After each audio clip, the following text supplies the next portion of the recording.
case of Anton Breivik, as you may recall, because I think the main lesson that came out when you read his whole life story and his 1,500-page statement is how he, through the internet and through accessing different websites and so on, websites of hatred, that he came in contact with these ideas. He's best described as a cultural Christian, or even a Europeanist, because really he's a cultural warrior trying to defend a Europe that is long gone, a white Christian Europe, and he's viciously against feminism, multiculturalism and Islam, and associates that with the left of politics, and that's why he then went and murdered the left, the young left, on the island of Utoya.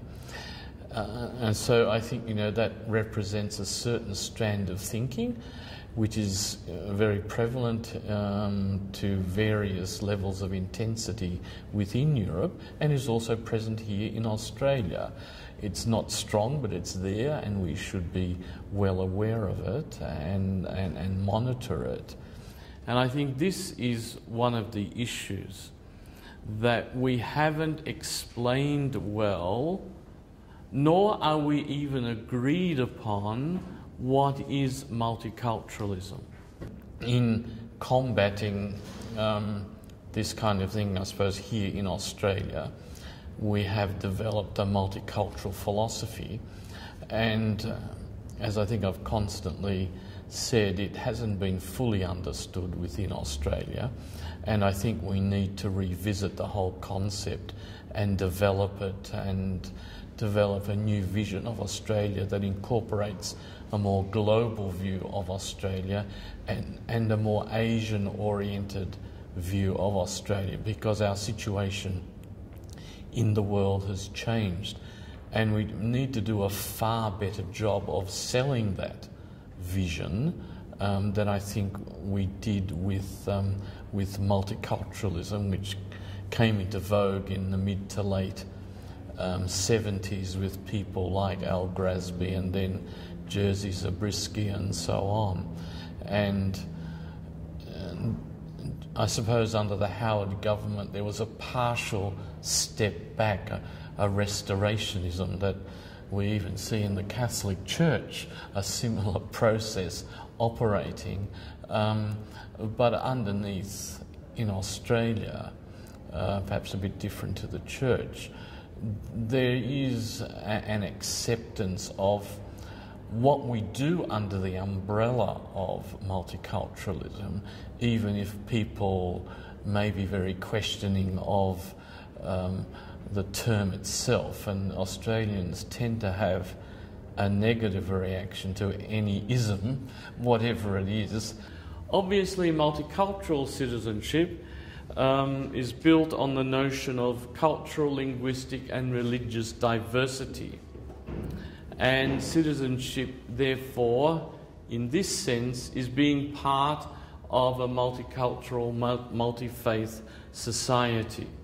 Well, I think up until 9/11, the multicultural movement had tried to, the mainstream multicultural movement had not accepted the reality of religion as being part of the notion of a multicultural Australia. Even though ethnic community leaders were very aware of the issue, there was a reticence to bring it under the umbrella of multicultural Australia.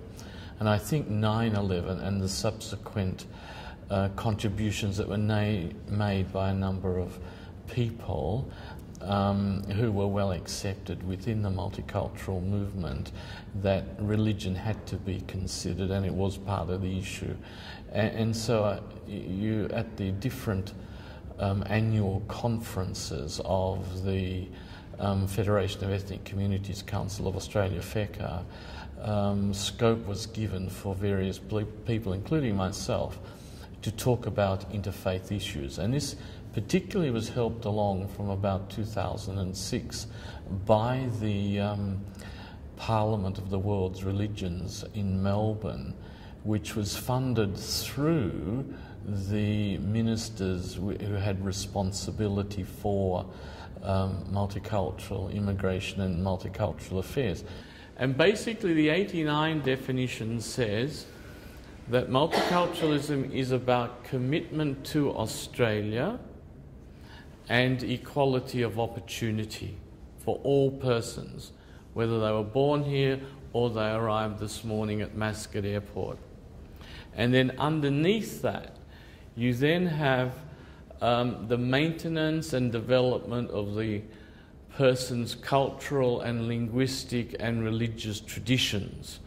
I think Australia has done very well in integrating these many millions of people into our society, going from 7 million in 1947 to 22 million now. That has been a massive effort. When you think back how I was brought up in the 1950s, and you probably were too, or a bit later, and other countries look to Australia now as a lighthouse, as a model for integrating immigrants. And all developed countries, all countries in fact, even Japan and South Korea, now that their birth rate is declining, are having to take in immigrants. So this is a worldwide issue. And yes, I've just come back from Greece, where I talked about Australia, the lessons from Australia's immigration policy. I've done the same thing in Ireland at the invitation of the Irish Catholic bishops, who wanted some information about the integration of immigrants. That was just before the global financial crisis hit Ireland, and perhaps they don't have as many immigrants as they used to. But I'm fundamentally optimistic, although the foundational basis for social cohesion ultimately is economic stability and economic progress. Once that starts to shift, then things can be placed in danger.